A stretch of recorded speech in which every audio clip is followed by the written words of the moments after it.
Good morning all of you. Chapter 2 Stats collection of data. Next topic, how to collect secondary data. In previous class we discussed how to collect primary data. Now how to collect secondary data or collection of secondary data. Collection of secondary data. पहले ही बता चुका है secondary data क्या होता है. Second hand information या जो data पहले से ही हमारी इकोनॉमी में एडजस्ट करते हैं उन्हें हम क्या कहते हैं सेकेंडरी डेटा.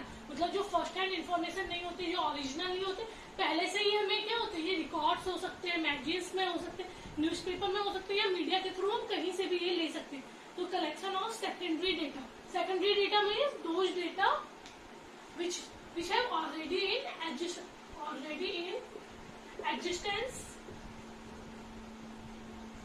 और we can say second hand information.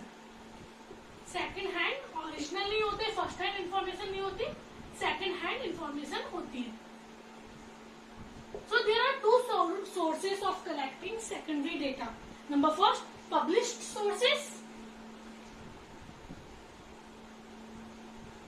Number second, unpublished sources.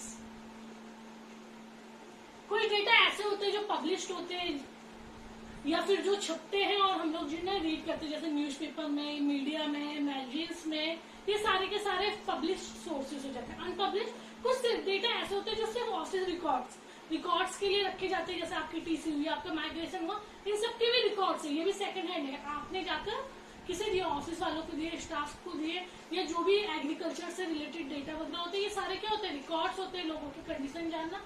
तो ये क्या होता है अनपब्लिश्ड सोर्सेज. तो जो पब्लिश्ड हो जाए, जो हम लोगों के पास पहुंचे रीड करने के लिए, वो पब्लिश्ड. और unpublished means as a record रखा है, कभी जरूरत पड़ेगी तो वो रिकॉर्ड्स का यूज किया जाता है. नॉर्मली ऑफिस वगैरह में ये ज्यादातर देखा जाता है अनपब्लिश्ड सोर्सेज. तो there are two sources of collecting secondary data. Number first published sources, number second unpublished sources. Published sources. Number first government publication. Government publication means government के थ्रू जो इन्फॉर्मेशन पब्लिश की जाए तो ये reliable होती है या आप बोल सकते हैं ओरिजिनल होती है, क्योंकि गवर्नमेंट क्या करते हैं सही इन्फॉर्मेशन देते हैं. नॉर्मली इनमें क्या क्या चीजें आ जाती है, बैंकिंग्स के बारे में, करेंसी के बारे में, लेबर्स की जो इन्फॉर्मेशन है उनके बारे में, लेबर्स की मजदूरी कितनी होनी चाहिए, ये सारा का सारा. साथ ही साथ ये क्या बोलते हैं एग्रीकल्चर स्टैटिस्टिक्स के बारे में, कितनी फसल ऊपर जा रही है, कितनी नीचे जा रही है, कितने गेहूं के दाम बढ़ गए, ये सारी चीजें क्या होती है पब्लिश होती है, आप लोगों ने देखा होंगे. फिर इंडस्ट्रीज का एनुअल सर्वे, ये सारी की सारी चीजें किसमें आ जाती है गवर्नमेंट पब्लिकेशन में, published by government. Published by government. So these information are reliable and original. Original भी होती है और विश्वास करने लायक भी होती है. For example information on currency, banking, annual survey of industries etcetera.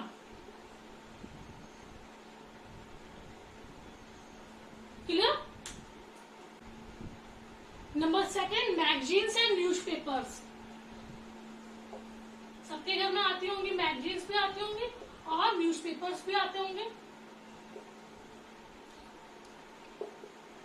Magazines like India today वगैरह जो करंट अफेयर्स के बारे में बताते हैं, times of India, India today, ये सारी की सारी क्या होती है पब्लिश्ड सोर्सेज में गिनी जाती है. मैगजीन्स एंड न्यूज़पेपर और जर्नल्स एंड न्यूज़पेपर्स.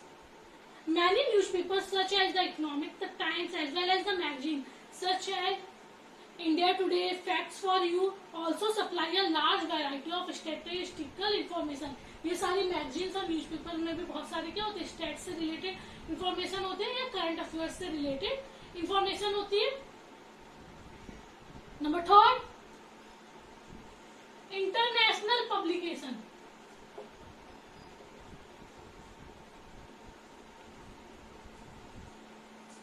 इंटरनेशनल मतलब जो इंटरनेशनली पब्लिश्ड हो उन्हें क्या कहते हैं इंटरनेशनल पब्लिकेशन. लाइक WHO की report, IMF means international monetary fund की रिपोर्ट, UNO की रिपोर्ट, ILO की रिपोर्ट, इंटरनेशनल लेबर ऑर्गेनाइजेशन. इन सबकी रिपोर्ट्स क्या होती है पूरी की पूरी वर्ल्ड को इंडिकेट करती है. तो जो इंटरनेशनली हो उसे हम बोलते हैं इंटरनेशनल पब्लिकेशन. इसमें आपके आ जाते हैं WHO, world health organisation, UNO, united nation organisation, ILO, IMF etcetera, ये सारी जो रिपोर्ट्स इन सबकी पब्लिश की जाती है उन्हें कहा जाता है international publications. Number 4, semi government publication. Semi government publication means municipalities, metropolitan councils, ये सारी की सारी मतलब नगर निगम, ये सारी जो बॉडी होती है, काउंसिल बॉडीज होती है, उन्हें बोला जाता है semi government publications. Semi government bodies such as municipalities and metropolitan councils publish data relating to, और ज्यादातर नगर निगम वगैरह में कौन से डेटा पब्लिश किए जाते हैं, किसी की डेथ से रिलेटेड, किसी की बर्थ से रिलेटेड, किसी की हेल्थ से रिलेटेड, एजुकेशन से रिलेटेड, ये सारी इंफॉर्मेशन यहाँ पे मिलती है। हेल्थ से रिलेटेड, एजुकेशन से related. So semi government publication, semi government publication मतलब semi government bodies like municipalities या मेट्रोपॉलिटन काउंसिल्स, ये सारी, और इनमें ज्यादातर रिकॉर्ड्स कौन से होते हैं, related to death, birth, health और एजुकेशन। क्लियर।